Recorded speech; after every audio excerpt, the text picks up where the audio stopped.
So today is Wednesday, March 25th, 2015, and I am about 2.5 hours away from having bariatric surgery.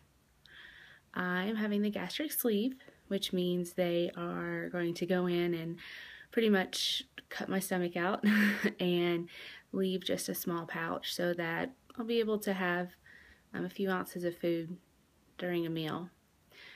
When I started this weight loss journey in November 2014, I weighed 356.5 pounds, and I'm 5'2", so I'm a nice round girl.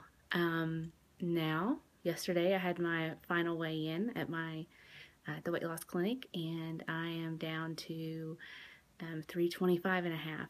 So I've lost 31 pounds since November. Not as much as I'd hoped to lose before surgery, but my doctors were happy with my weight loss.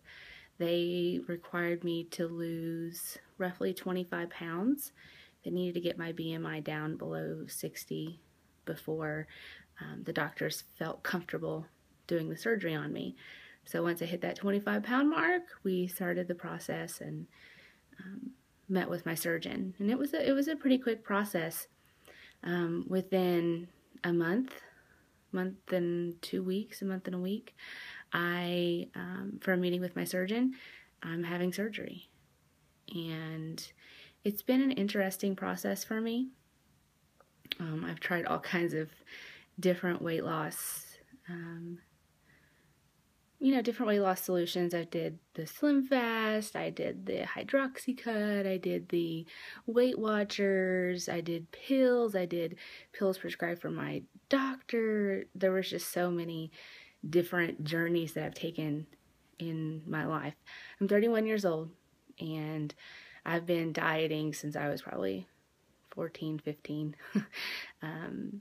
So this surgery's been a long time coming. It took me probably 5 years to get to the point where I wanted to have the surgery. I had been contemplating it for about 5 years now, and last September, I decided that this is what I wanted to do, and this is what I needed to do for several reasons. For health reasons, obviously. I'm young, and I want to have kids, and I have PCOS, and I know that with PCOS it's more difficult to have a kid.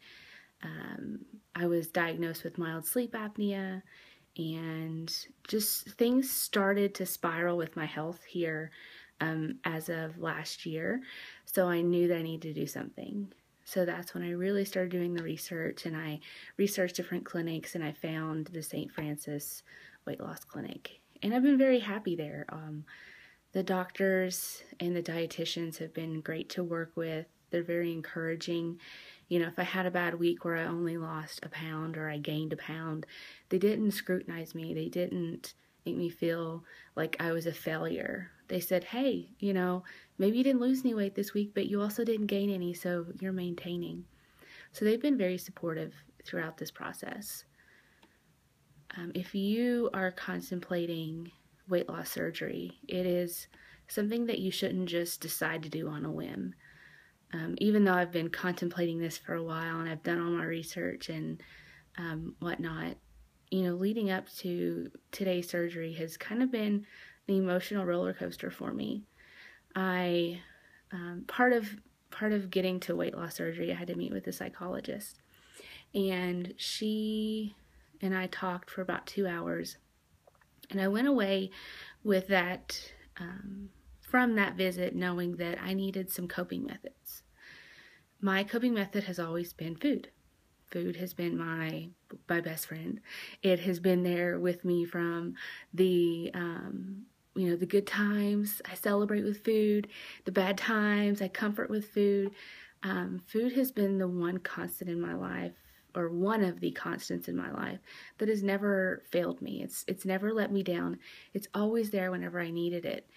And it's almost like a boyfriend or a best friend. And food was my coping method. and I met with a psychologist, and the past few months I've been trying different coping methods. I tried journaling, not for me. I tried music, not for me.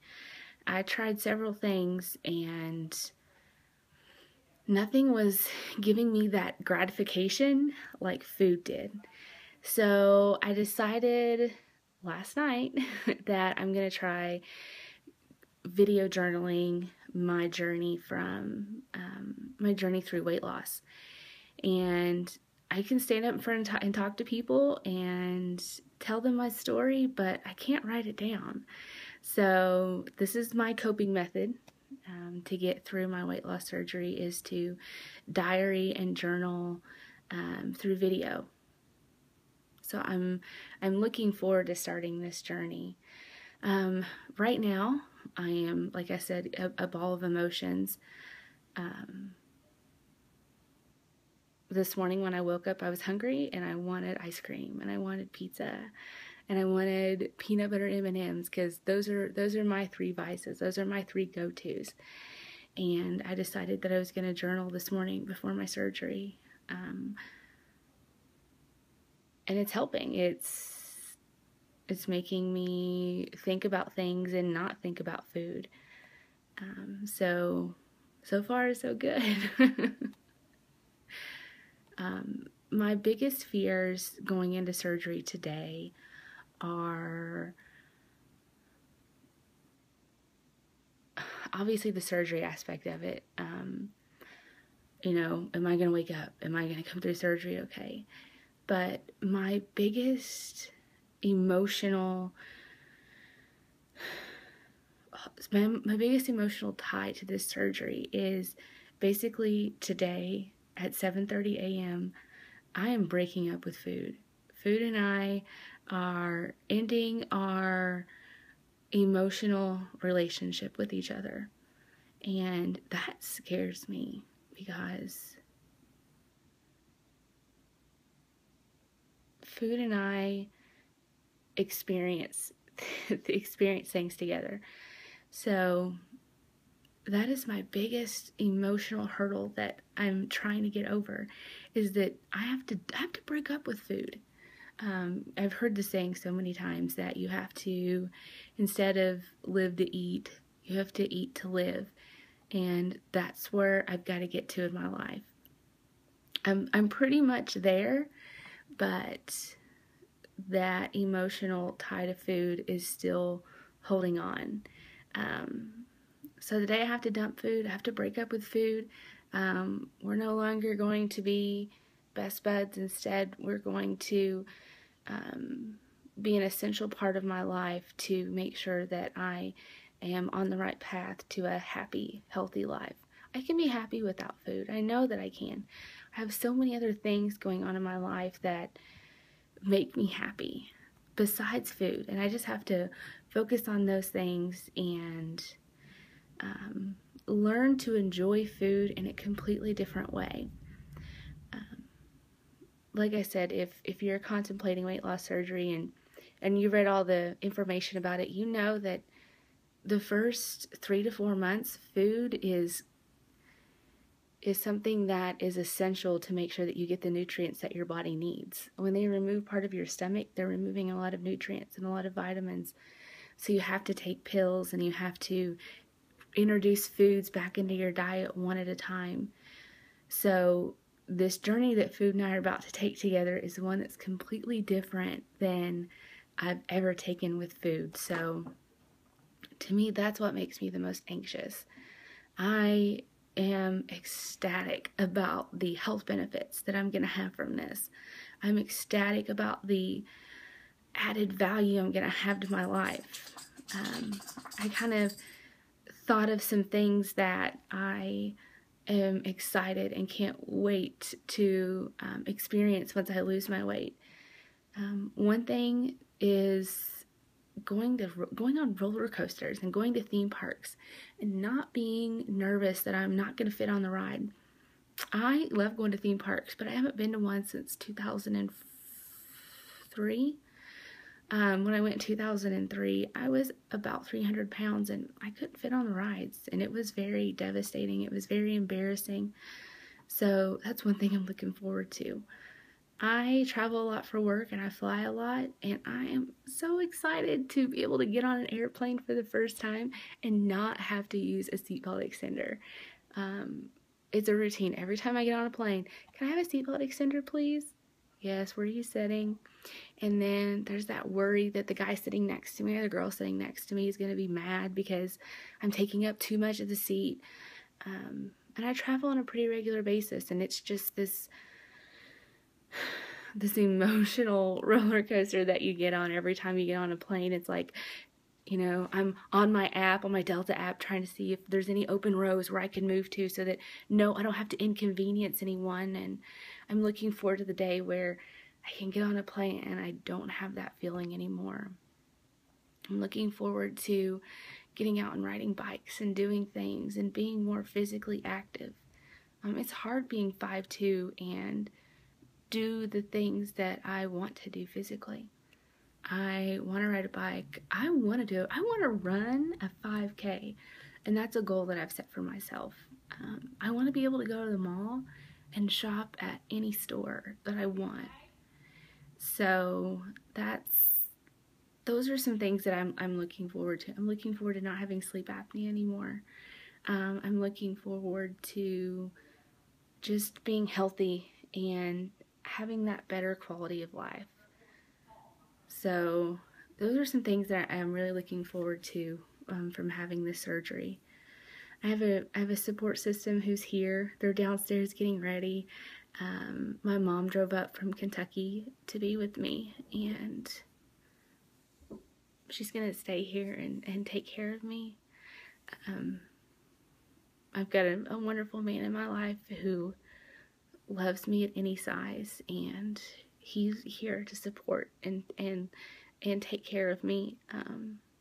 I have some friends, one who's been through weight loss surgery herself, who didn't have such a good experience, who had the lap band. So she's been there for me and kind of encouraging me and talking me through things. And I've got some, I didn't tell a lot of people that I was having the surgery because my biggest fear in life is failure. And in my opinion, and I've been pretty successful at things in my life, but the one failure has always been my weight. And I did not want to tell a bunch of people because I didn't want to fail again, and I didn't want to set myself up for failure and people to be disappointed in me. So that's why I haven't told a whole lot of people. Maybe 10, 15 people know that I'm actually having this surgery in my life. And I want to show people and not just tell people. That's another reason that I wanted to do this video blog, is to, document my changes in my body and my changes in my emotions and my outlook on life, because I know I'm going to look back on this video in a year and go, Amy, there were so many more things to be looking forward to, and there were so many more things to be happy for. So I'm excited for that. And while I'm nervous about the surgery, I'm very excited about it. So I'm looking forward to this journey. I can't wait to take this journey. This is going to be the best decision I've ever made in my entire life, and I know that. And I'm just so thankful and so blessed that I have the support system that I do. So I'm about to head downstairs, and we're going to head out for surgery and see what happens. So until next time.